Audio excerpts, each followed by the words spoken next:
Okay, dear students, welcome to this fourth short video, which is on isometric view of an object, a simple object, the same object which I have explained you, that is of two-dimensional plane in case of quarter of a circle.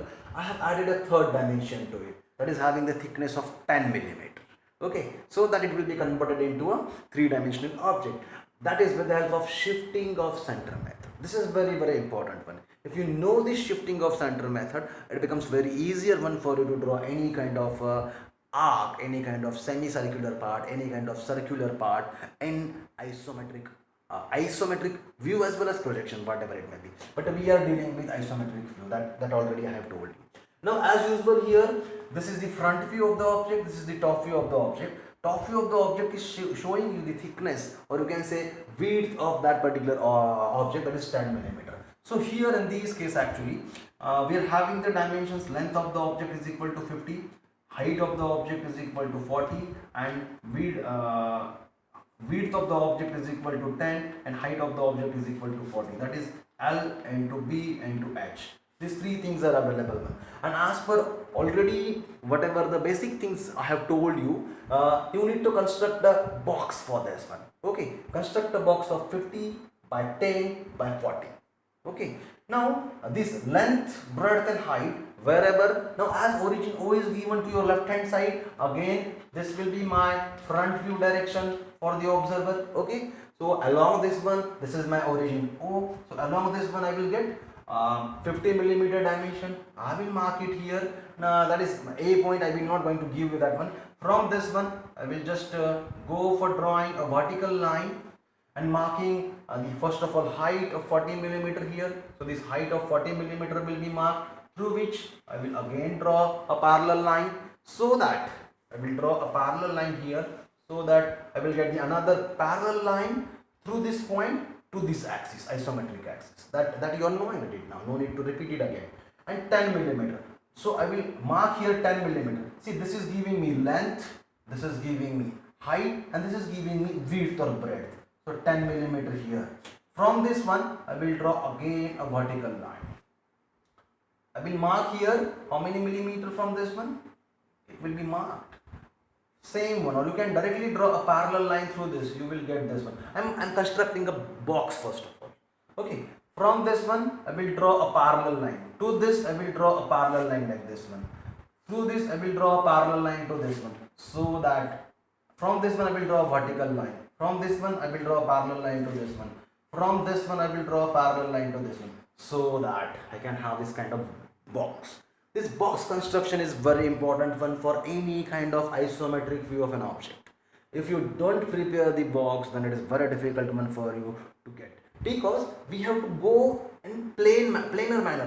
Wherever at this plane, wherever the shape is present, at this plane it is there, at this plane this is for vertical, at this plane if it is there, at this plane if it is there, that is for the horizontal isometric, and at this plane it is for the side view. So you need to draw it in that way. You need to imagine it in that way. That is very important. Now I am going to start it for the front view as if it is looking like. We will add this 10 millimeter later on. Write it now. Here this is one plane. Here this is another plane. From the top view you are getting. So this visible outlines from front view and top view is clear that whatever the shape is available here, the same is at the back at a distance of 10 millimeter is available. So this is on the frontal face. So this is the frontal plane wherever this shape is existing, and the same is carried away 10 millimeter back. This will be visible one OA. Try to make this one darker. From this it is 25 millimeter. From this 25 millimeter, I am just making this 25 millimeter. Already I have drawn this in case of earlier whatever my explanation of quarter of a circle.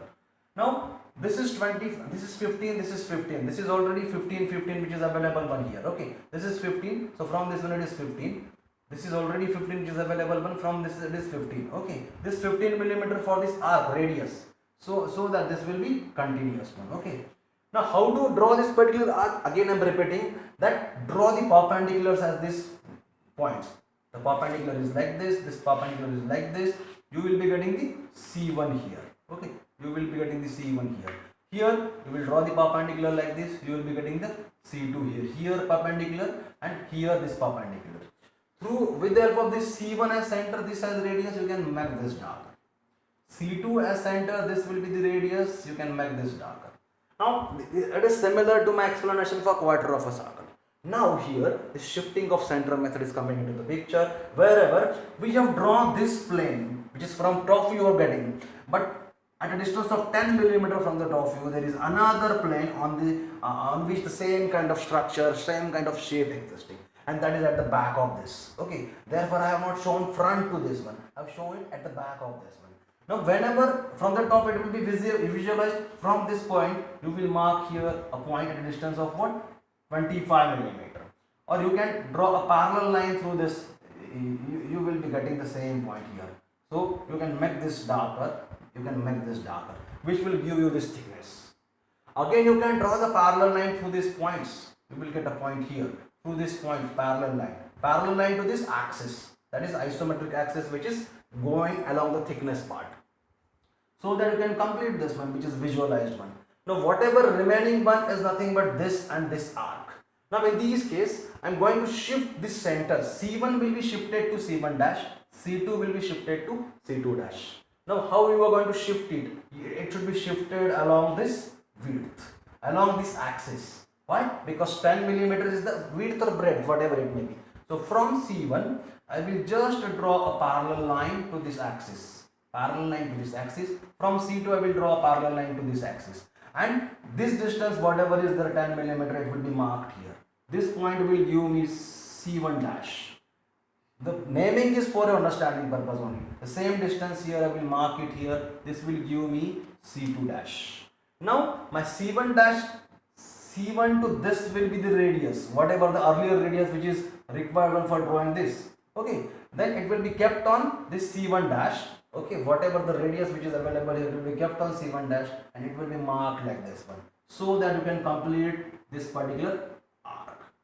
See, again I am repeating, this will be your radius, C1 dash will be your center, you can mark it like this.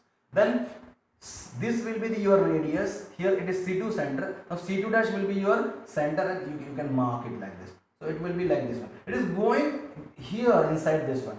But you can erase that one, you can draw a tangent to these two circles, two arcs. And in this way, the isometric view for this particular three-dimensional object can be completed by shifting the center from C1 to C1 dash, C2 to C2 dash. This is very important one. If you wanted to get good marks, shifting of center is the key to success. So thank you very much. Try to observe this video in proper manner, and if at all some queries are there, try to ask me. Thank you very much.